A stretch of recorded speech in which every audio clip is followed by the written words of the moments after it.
Okay, اب آگے آیت نمبر 45 سے اللہ تعالیٰ ذکر کریں ان تمام چیزوں کا جو اللہ تعالیٰ نے کریٹ کی ہیں، یا کہہ لیں کہ انہیں دعوت دے رہے ہیں غور و فکر کرنے کی۔ اللہ تعالیٰ کہتے ہیں لوگوں کس ہستی کو چھوڑ کر ان معبودوں کی پرستش پر جمے ہوئے ہو، یہ بریکٹ میں، یعنی غور کرو کہ اللہ تعالیٰ کیسا ہے جس کو چھوڑ کر تم باقی معبودوں کی پرستش کر رہے ہو۔ تم نے دیکھا نہیں اپنے پروردگار کو کہ کس طرح رات کا سایہ پھیلا دیتا ہے،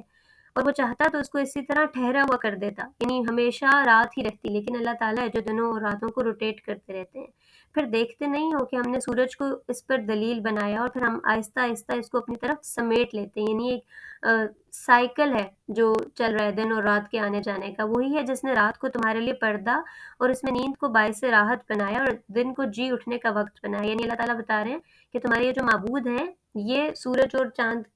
کو روٹیٹ نہیں کر رہے، دن اور رات کو نہیں لے کر آ رہے، بلکہ یہ اللہ تعالیٰ ہے جس نے رات بنائی اور اس کے بعد پھر ہمیں اس میں نیند بھی دی تاکہ وہ ہمارے لیے سکون کا باعث بنے، اور ہم جب اگلے دن اٹھیں تو فریش دوبارہ سے نیا دن سٹارٹ کریں۔ پھر وہ اللہ تعالیٰ کون ہے؟ وہی ہے جو اپنی رحمت سے بارشوں سے پہلے ہواؤں کو بشارت بنا کر بھیجتا ہے۔ اب عرب کی گرمی سوچیں اور اس میں ہواؤں کا چلنا سوچیں گے، وہ کتنی بڑی نعمت محسوس ہوتی تھی۔ خالی ٹھنڈی ہوا ہی چل جائے یا پتہ چل جائے کہ اب بادل آ رہے ہیں اور وہ بارش لے کر آئیں گے، تو اس میں اللہ تعالیٰ ان کو یاد کرا رہے ہیں لوگوں دیکھتے نہیں ہو ہم نے آسمان سے پاکیزہ پانی اتارا ہے کہ اس سے شہر کی مردہ زمین میں جان ڈال دیں اور اپنی مخلوقات میں سے بہت سارے جانوروں اور انسانوں کو اس سے سیراب کریں۔ تو ایک بار سوچیں کہ وہ سچویشن جس میں شدید گرمی ہوتی ہے، نیچے کنویں کھودتے ہیں اور اس میں سے پانی نہیں نکلتا، کہیں پر پانی نکلتا ہے تو کھارا پانی نکلتا ہے، اس میں اللہ تعالیٰ اس نعمت کو یاد کرا رہے ہیں کہ میں آسمان سے پانی اتارتا ہوں جو طہورا ہوتا ہے، پاکیزہ پانی، پینے کے لیے صاف میٹھا پانی، نمکین نہیں ہوتا، جبکہ بخارات جن سے وہ اٹھتا ہے وہ نمکین ہوتے ہیں۔ تو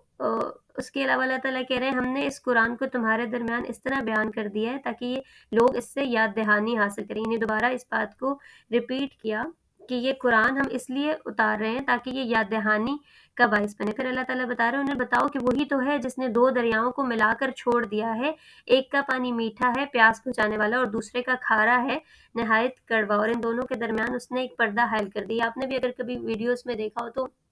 دو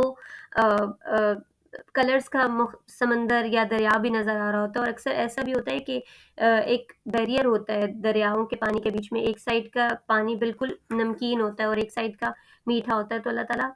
اس کی بھی انڈیکیشن کریں کہ یہ کیا تمہارے ان بتوں نے کیا ہے جسے تم نے خود اپنے ہاتھوں سے گھڑا، یا یہ اللہ تعالیٰ کا کرنا ہے۔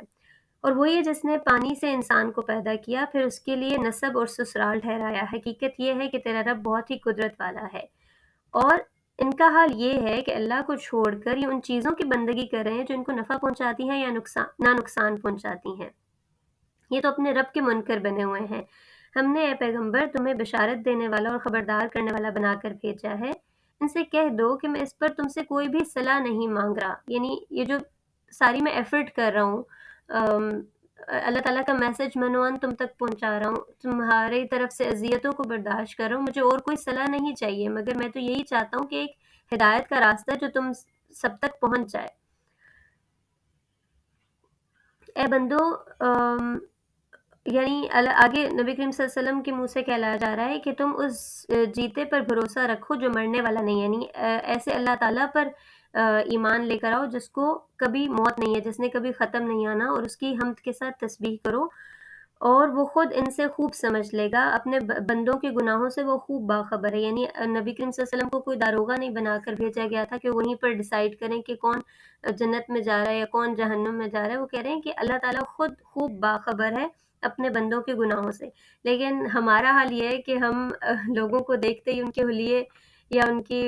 باتوں سے ہی جج کرنا شروع ہو جاتے ہیں اپنے مائنڈ میں کہ کون جنتی ہوگا اور کون جنتی نہیں ہوگا۔ یہاں تو نبی کریم صلی اللہ علیہ وسلم کو بتایا جا رہا ہے کہ یہ تو ٹوٹل اختیار اللہ کے پاس ہے، نبی کریم صلی اللہ علیہ وسلم خود بھی نہیں اس چیز کا فیصلہ کر سکتے یا کسی کو کہہ سکتے۔